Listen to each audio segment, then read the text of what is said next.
Dobro jutro, dobre došli, and welcome to the fourth and final recipe of our dishes from North Macedonia. Today we're going to do something very special indeed. It's a dish which is associated with three religious traditions, and as with many of those ancient traditions, it actually has links which go back even further into pagan times in places like Babylonia and Mesopotamia.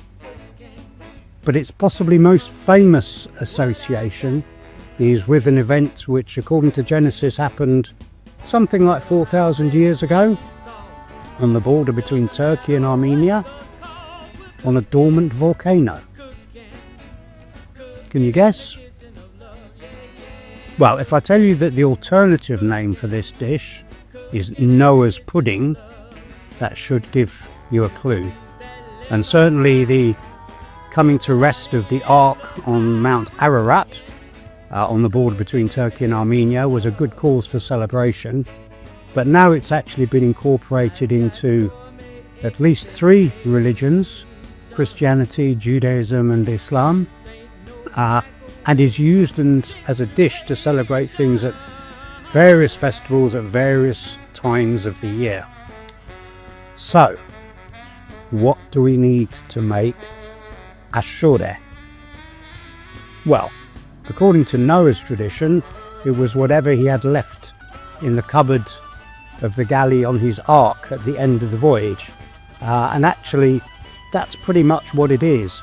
You basically go to your food cupboard, you work out what's there and what's appropriate, bring it all out and use it. But the core ingredients really are, we've got some rice, some beans, some chickpeas, and I've got quinoa, but you can use wheat, barley, any kind of cereal really.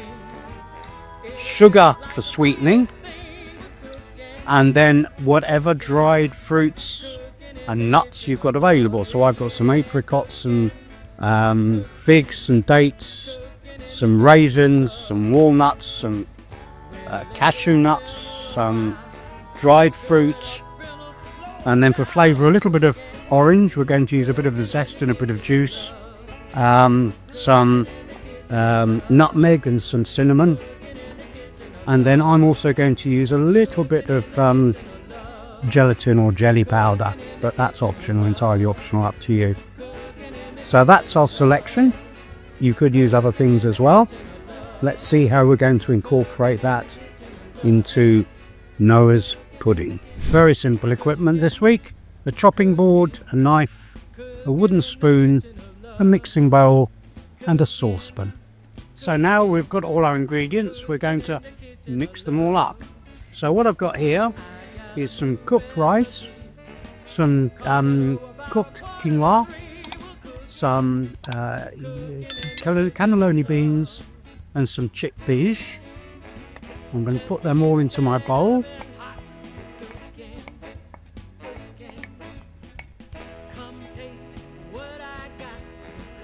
And I'm going to add my chopped nuts. I've got cashews, walnuts, and I've got a little bit of almond as well in there.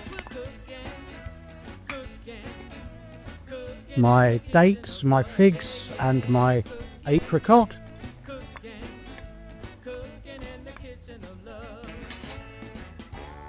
And some raisins. I actually put some boiling water over the raisins for 10 minutes before using them, just to soften them and juice them up a little bit. My sugar to taste, should be enough. Then a little bit of nutmeg and a little bit of cinnamon.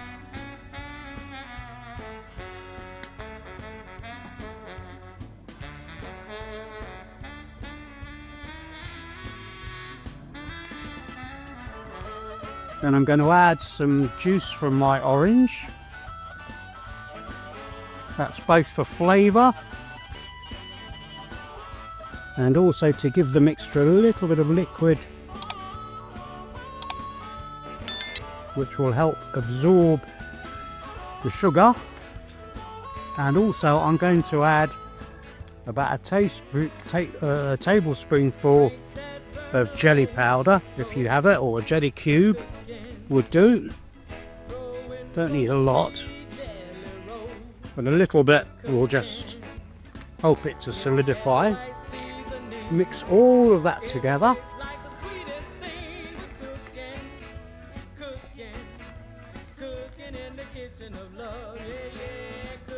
And then we put that into a saucepan.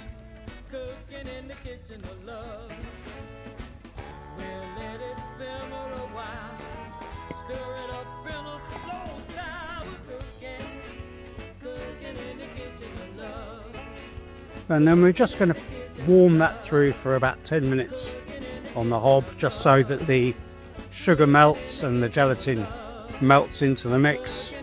Give it a good stir, and then once it's had about 10 minutes on the stove, take it off and let it cool, and then either refrigerate it or leave it on the side, and then we'll come back at the very end just to put the finishing touches on it. So a real mixed bag of ingredients this week. 1 cup of cooked grain, wheat or barley or quinoa as I've used. 1 cup of cooked rice, half a cup of cooked chickpeas, half a cup of cooked cannellini beans, 1 cup of sugar, half a teaspoon of ground cinnamon, 1/4 teaspoon of ground nutmeg, half a teaspoon of orange zest, 2 teaspoons of orange juice, half a cup of dried raisins, half a cup of dates and figs, half a cup of dried apricots or other fruit, half a cup of nuts, pine nuts, walnuts, cashew nuts, and optionally a tablespoonful of jelly powder or gelatin. Okay, so there we have it. This is our Ashure, and all I'm going to do now is just sprinkle a few little pieces of dried fruit over the top to make it look even prettier and more colourful. You could use some pomegranate seeds or papaya or anything colourful and fruity just to finish it off. And there we have it. That's our Ashure, ready to eat at whatever festival you're celebrating. As I say, it's